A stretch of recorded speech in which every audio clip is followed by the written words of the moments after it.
என்ன மையமா டெய்லி ஒரே சிக்கன் மட்டன் தான். இது நேத்துள்ள பிரியாணி சிக்கன் வச்சாச்சு, அது சூட் பண்ணி கொண்டு வரேன். நேத்துள்ள பிரியாணியா? ஆமா.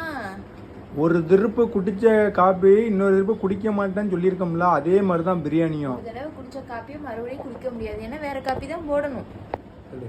ஒரு தடவை குடிச்சா ஒரு டம்ளர் உள்ள காப்பி அது ஃபுல்லா முடியற வரைக்கும் குடிக்கணும். என்ன அறிவாளித்தனமா பேசணும்ப்பா. சிக்கன் 65 பிரியாணி. நண்பர்களே, இது எப்படி இருக்கும்? உங்களுக்கு இந்த எக்ஸ்பீரியன்ஸ் உண்டா? என்ன எக்ஸ்பீரியன்ஸ்? இல்ல மறுநாள் பிரியாணி வச்சு சாப்பிடுற எக்ஸ்பீரியன்ஸ்?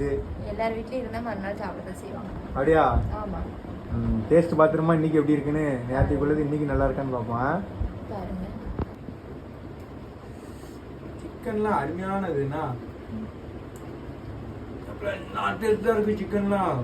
முத நாள் பிரியாணியோட அடுத்த நாள் பிரியாணி தான் டேஸ்டா இருக்கும். நல்லா இருக்கா?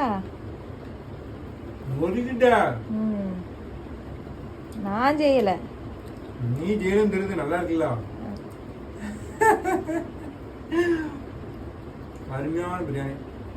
உங்களுக்கு இந்த எக்ஸ்பீரியன்ஸ் இருந்தா சொல்லணும்னா யாரெல்லாம் அந்த மாதிரி சாப்பிட்டுருக்கீங்கன்ட்டு. மறுநாள் பிரியாணி. ஆமா, மறுநாள் பழைய சாப்பிட்டுருக்காங்க, மறுநாள் சுண்ட வத்தல் குழம்பு எல்லாம் சாப்பிட்டுருப்பாங்க, மறுநாள் பிரியாணி.